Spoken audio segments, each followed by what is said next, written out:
So you could play around with placid intention or flaccid intention.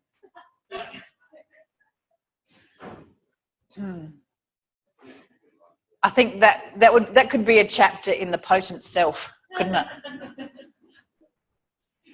Is your intention oh, it could be on a billboard. Is your intention too flaccid? That sounds great. Try this pill. I think you are billboards already. Yes. Yes. Yes. Yes. Okay. So, lie on your back.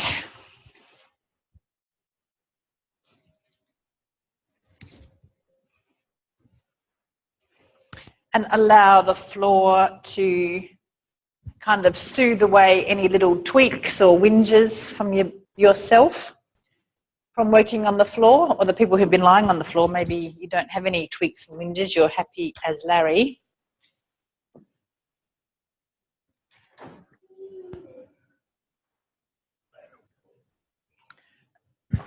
I have a joke about how happy Larry is, but I won't say it in public. No way. You'll meet him. It's a riddle.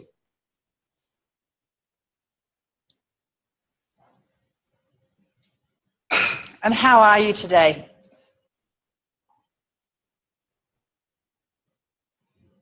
How's the floor today? And how's this relationship between you and the floor today?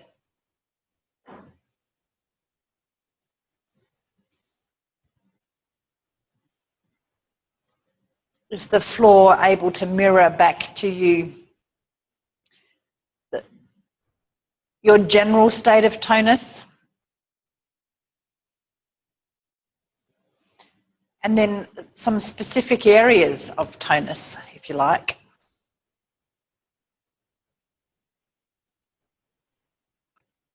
Small of your back, the back of your shoulders from the floor, the turnout of your legs.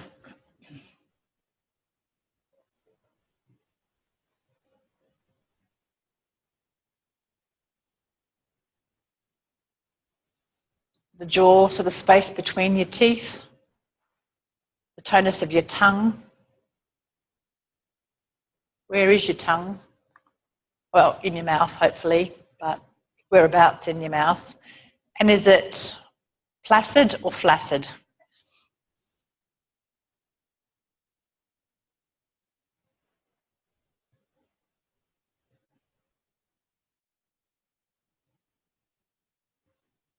So tongues also take up a lot of real estate in the cortex of the brain because they are dexterous and they are sensitive, so both. So there are quite a few lessons, ATM lessons with the tongue for the same reason as the bell hand. You know, we could argue similar reasons to the bell hand, but also we can hold a lot of tension in our tongue, and that will translate to tension, particularly in the upper neck, but all the way through the system. So the tongue can be a very interesting monitor as well when you're teaching ATM.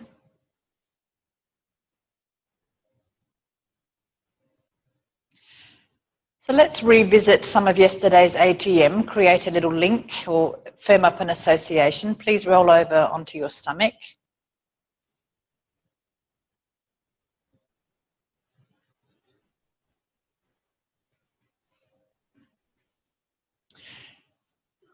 And maybe the FI exploration has added some detail to this movement, maybe not.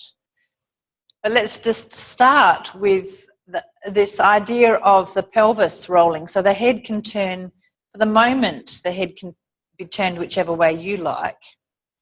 And you're simply going to roll the pelvis a little bit left and a little bit right. So it's going to get a little bit lighter on one side and push into the floor a little bit on the other. Could you pay attention to both? Right, so that all your attention isn't in the lift and all your attention isn't in the push. but it's both. It's distributed so that you really have got the whole of your pelvis in mind, and you can track its trajectory as you take it a little bit rolling to the left, a little bit rolling to the right, and which side feels easier to lift, which side feels easier to press. And what happens to the legs? Are they going along for the ride, as it were? Are they connected? Are they divorced? Are they lying doggo? Are they... So they're completely differentiated. They're not even interested in the movement. Or do they get picked up by the movement and influenced?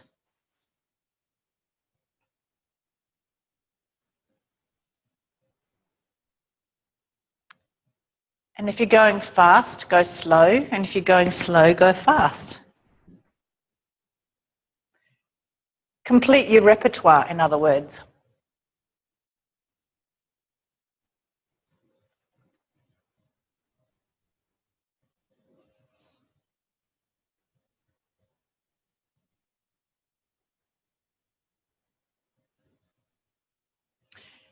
So as a side note to you as budding ATM teachers, for people to have their pelvis feel light enough to do this in lying is an extraordinary and liberating gift that you offer people, right? Because most people, when they lie on their stomach, they feel pinned to the floor by the weight of their pelvis. So you might think that this rolling thing is a bit of a nonsense, or a bit of just a little thing. But for you, as I'm looking around the room, whether it's your experience or not, what I'm seeing are light pelvises, right? Which means that they're organised and integrated into your system. And you have this experience of lightness because you are galvanising the big muscles to do the work. So it feels effortless, as opposed to trying to use little muscles to push your pelvis around, okay? So it's very easy for you now as accomplished floor fish to discount some of these experiences. And I'm going to remind you to not, because having a light pelvis on the floor can profoundly change people's self-image. Some of you may relate to that. Some of you may be thinking, what the hell is she talking about? Turn your head the other way just to see the influence of the head, and if the clarification of the little FI around the shoulders and the finding of the hip joints has had any influence on your ability to have your head turned the other way.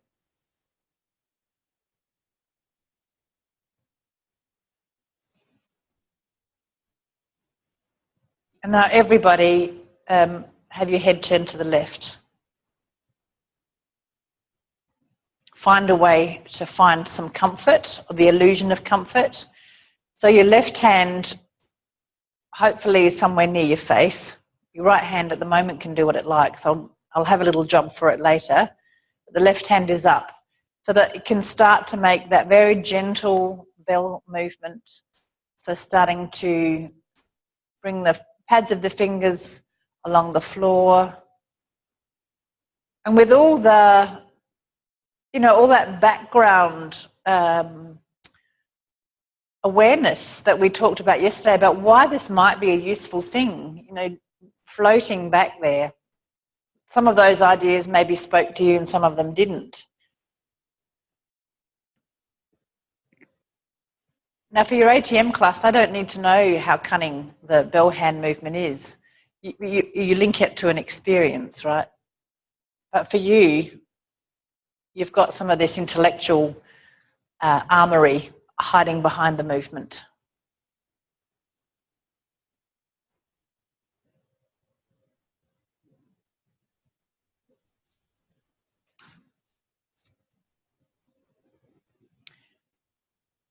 And with your head turned to the left and the hand making the bell movement, start to very slowly lift the left pelvis so it becomes lighter on the floor, and the right side of the pelvis pushes more into the floor, and you feel your legs being turned, And if the pelvis keeps going back to the left side of the pelvis keeps going backwards relative to you, find the moment when it would make sense for the knees to just flex up a little bit. Is it both knees or is it just one knee? Do both.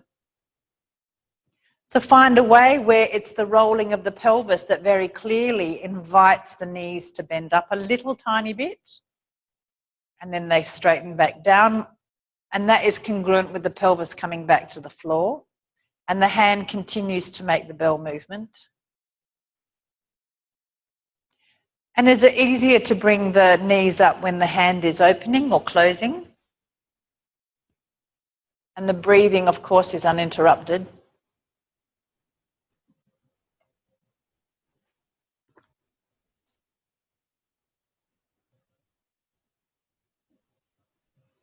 And there's another word that he uses here, elegant. So Julie's word's quality, Feldenkrais is now using elegant. I think, you can hear that those two are synonymous in some ways. What would it take to turn this movement into elegant? Slidey floor, maybe.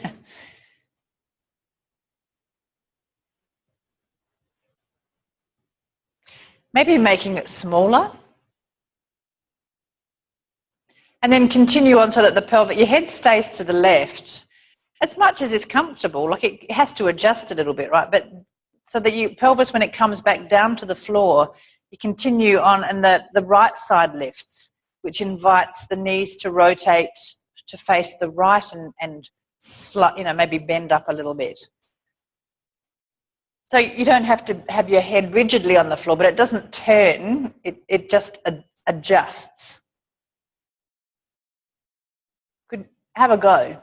Like within what, if comfort is your limiting thing, how could you find a way for your pelvis to comfortably turn in the other direction with this kind of open, gentle invitation to the knees, the legs,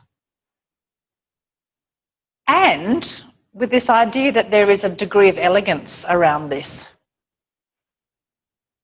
And in your self-image, what does elegant mean to you? So, it maybe has feminine connotations, but let's make it a little neutral. That there is a way of being, blokey or strong or powerful. Elegant doesn't necessarily mean feminine. So broaden your definition of elegant or graceful.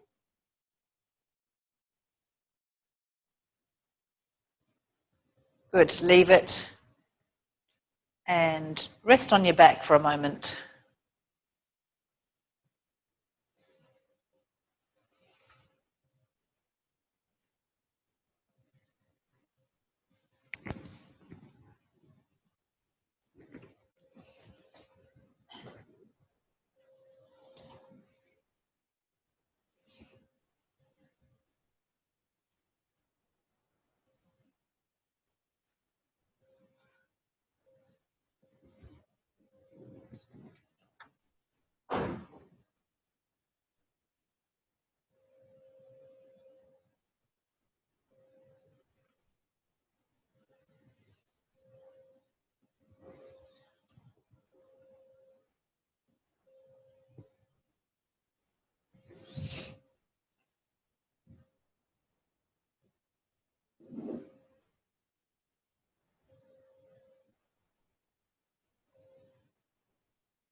Roll over onto your stomach again.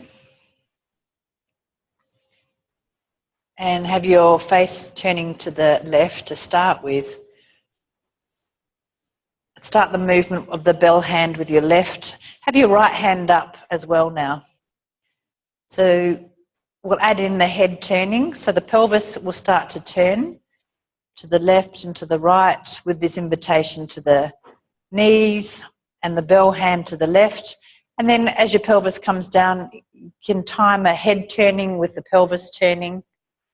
So adding in that picture, so it's no longer that kind of constraint, as it were. And as your face comes to the right, could that be the trigger for the bell hand to also be in the right hand?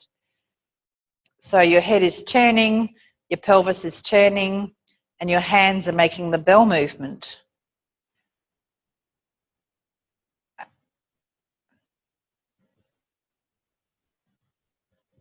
And now add in this idea, right? It's going to start off as an idea that there's something analogous with the left hand and the left foot. So could you become aware of this maybe kind of conceptual link between the left hand and the left foot? So are you aware of the left heel? Just like the heel of the hand, there's the heel of the foot. And there's the sole of the foot, like the palm of the foot, that's making this bell movement. So I'm not saying do a bell movement with your left foot, but start in your mind to make a connection between your awareness of the foot and your awareness of the left hand.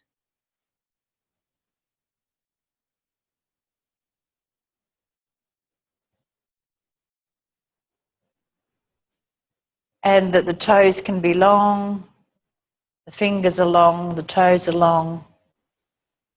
And there's this kind of link, this kind of neurological link between the left hand and the left foot. And what parts link the most clearly? Can you track both together throughout this little roly turning movement?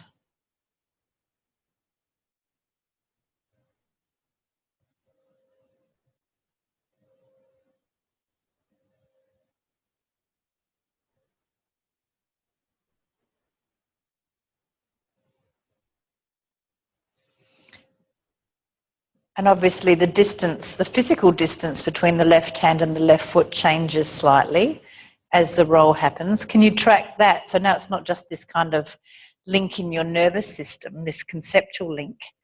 There is a physical link in space between the parts of the foot and the analogous parts of the hand.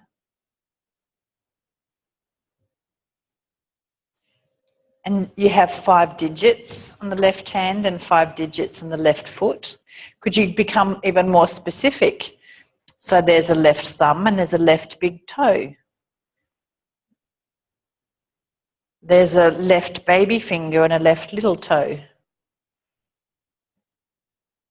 You have a pointing finger on the left. What's the analogous toe? It doesn't point a lot, right?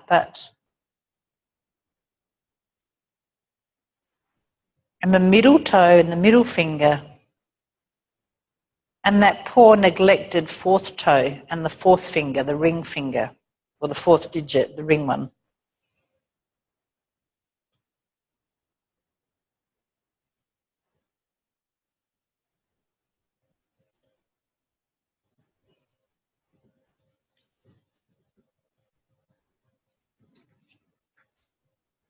So some are clearer in your self-image than others, and that's fine. You don't love them any the less. Or maybe you do, but don't admit it. And now could you create the same kind of conceptual link between your right hand and the left foot? So can you keep in the foreground of your attention? So the movements of the turning might have to get quite small now, right? Because this is, I didn't warn you, this has to be sustainable. There could be like little tiny micro turns so that you keep up with the turning and the bell hand and have in the foreground the right hand and the left foot. So it could be the heel of the hand and the heel of the foot, could be the palm and the sole. And then you can start connecting the big toe with the thumb, the little toe with the baby finger, the pointing finger and the second toe, etc.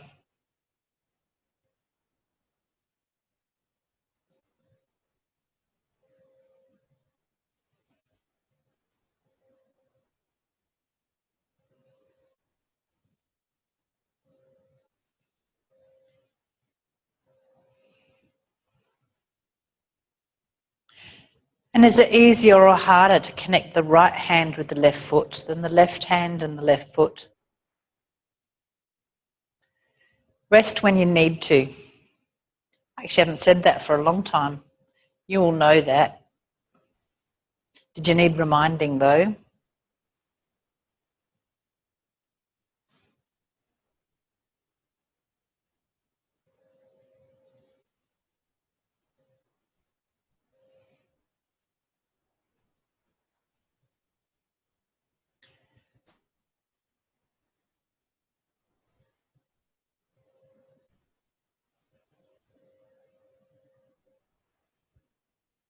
Leave it and rest on your back.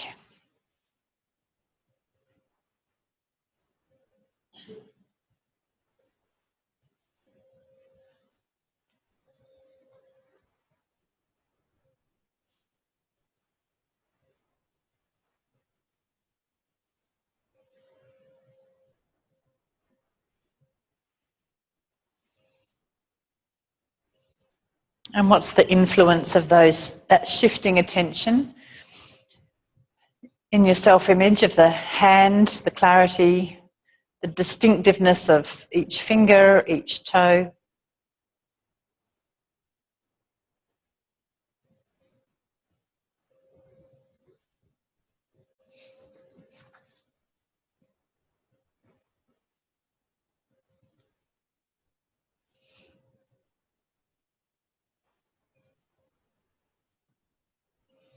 Does your right foot feel a little bit neglected because it didn't have the attention? If it does, just lying on your back, you could play with that connection, right? You could think about the right thumb and the right big toe. Maybe you can do the bell movement of the hands, just lying quietly on your back to your satisfaction, the satisfaction of your feet.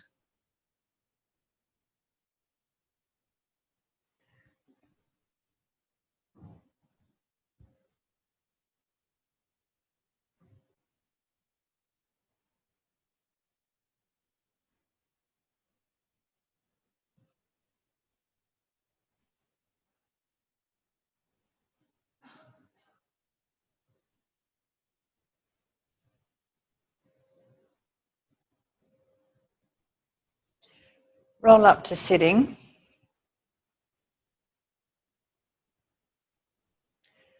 And have your legs in front of you so that your feet are within reaching distance. So bend your knees a little bit out so your feet are comfortably close to you. And you'll need to remove your socks. You need to expose your toes.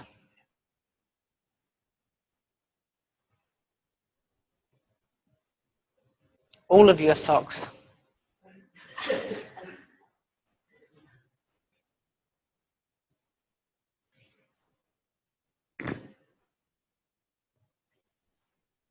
And very gently with your right hand, put your right hand on top of your right foot, and could you find, you can use your left hand to help.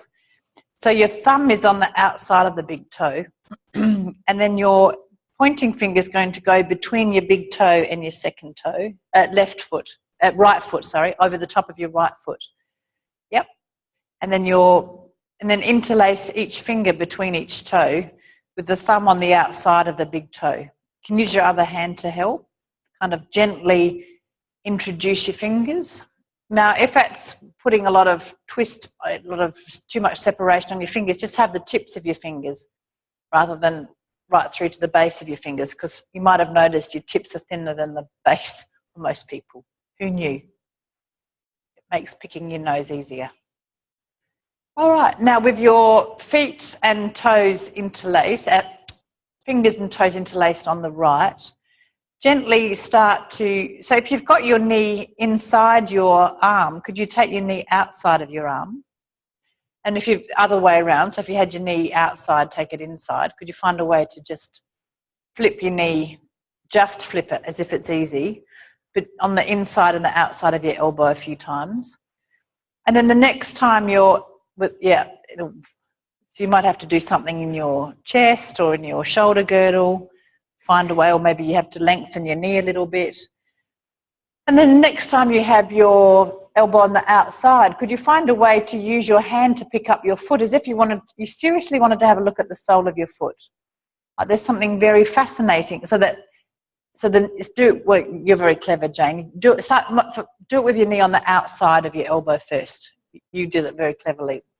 Knee on the outside of your, yeah. Knee on the outside, that's it. Elbow on the inside, that's it. And now have a look.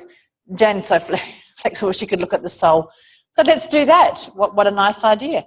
So you're looking at the sole of your foot when your elbow is on the inside of your knee. And now bring your elbow on the outside of your knee. Could you find a way to look at the sole of your foot there? Whoa. Just as well we did that, rotating FI. So this is a Jane, we'll call this the Jane variation. Come back to the Moshe variation, which is the elbow on the inside of the knee, so that the knee is outside. And again, have a little look at the sole of the foot. Could you have a little look at the heel? You can put one hand behind you so that you can rock back if you like. And find a way to keep looking at the sole of the heel, being interested in using the hand to help inspect the foot like this, and find a way to roll onto your back and continue to be interested in the sole of your foot.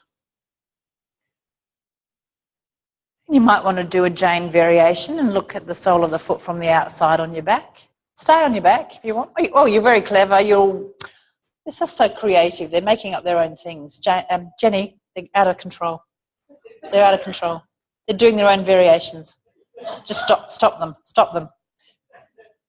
That means you don't get paid. Yeah.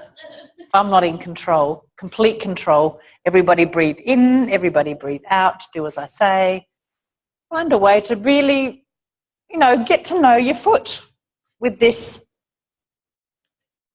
interlacing of the fingers and the toes.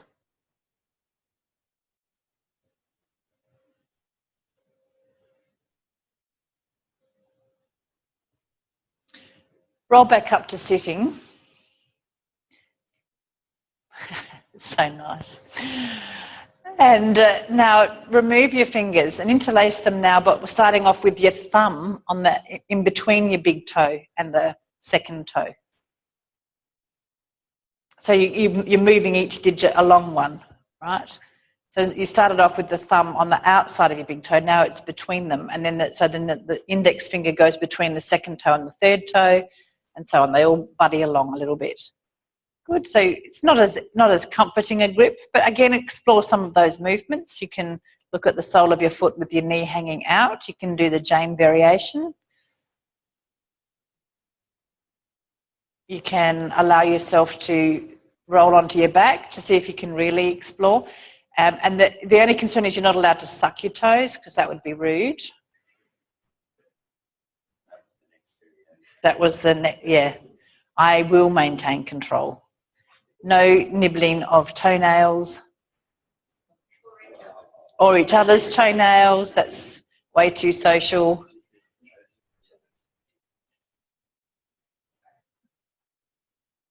And can you breathe? Can your hand be soft on your toes? So it's a supportive hold. Sometimes you can bring your left hand in to help, but maybe you don't need to. Just see how you go. You can roll back up to sitting.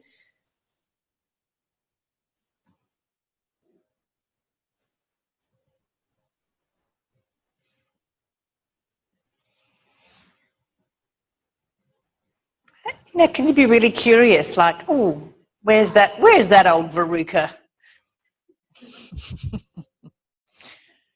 Take your fingers out and interlace them the original way. So the thumb's on the outside of the big toe. Is that any easier? And again, just lift your foot up a few times, have a little look.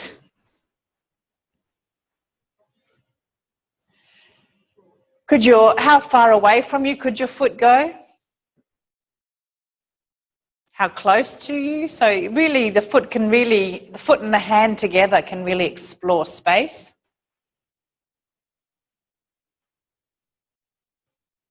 You're just trying to see your foot from every angle.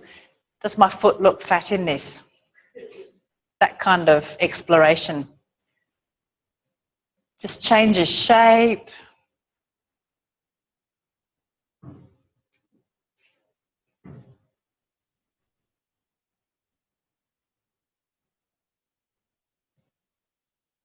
And let go and rest on your back.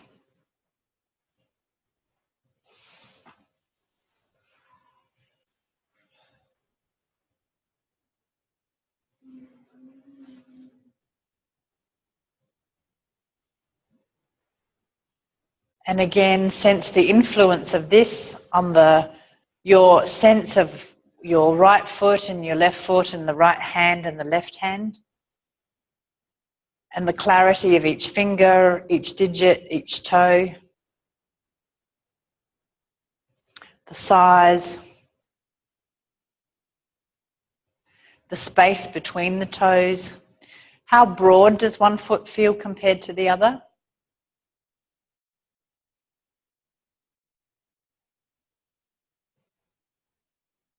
How long? How light? How heavy? How does one hip feel compared to the other?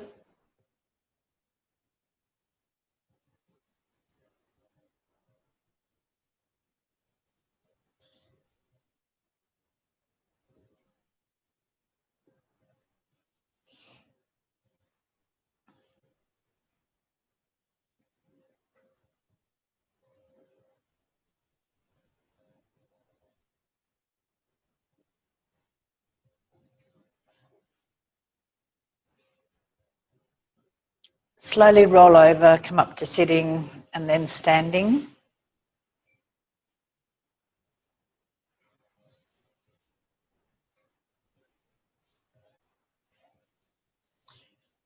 And maybe stand on the floor so you're not on a mat, so that your feet get it's easier to feel the distinctions, maybe on the harder floor. Less fuzziness from the mat.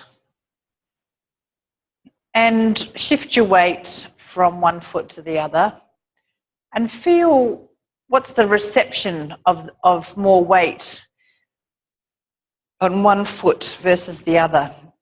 How does one foot receive your weight? On the toes. And you can increase the weight shift so that one foot starts to lift off. Half of you doing it anyway. So how does one foot leave the floor compared to the other? How does each toe leave the floor, or how does the toe come back to the floor?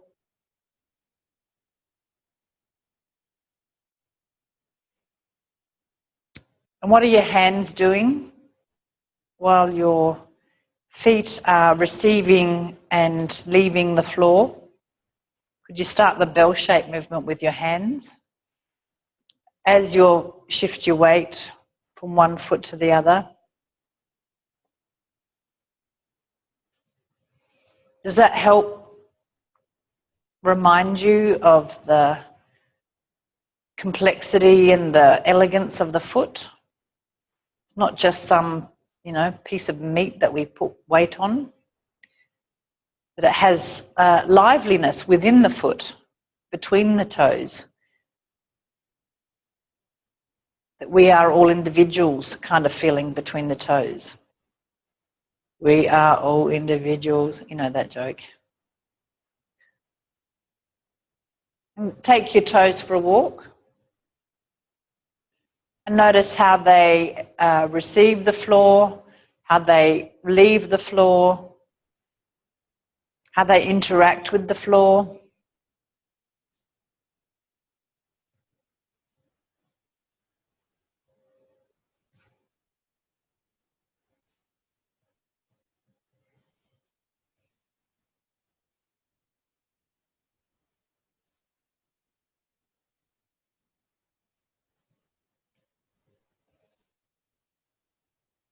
Do you get this sense of your feet? Last week we talked about these two paradoxic kind of functions of the foot. They can become an incredibly strong lever for pushing off, very powerful lever for pushing off on the floor.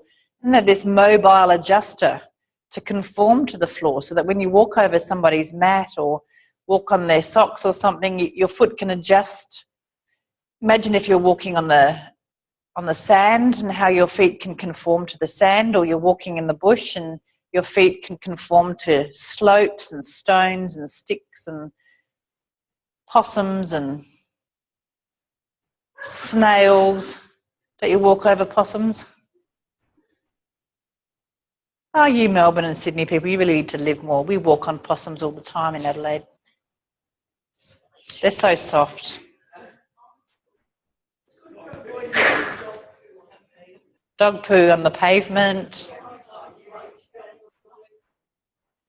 If Paris can fix the dog poo problem, I'm sure we can. So we've just been on a walking holiday in the UK. You know what, it was just bizarre. So everybody there puts their dog poo in the little bags and then leaves the bags on the ground. We passed hundreds of decomposing dog poo bags. And I think, what bizarre mentality is that? Okay, well, we're going to put the dog poo in a bag so that it decomposes, so that at least when we step on it, we step, oh, anyway.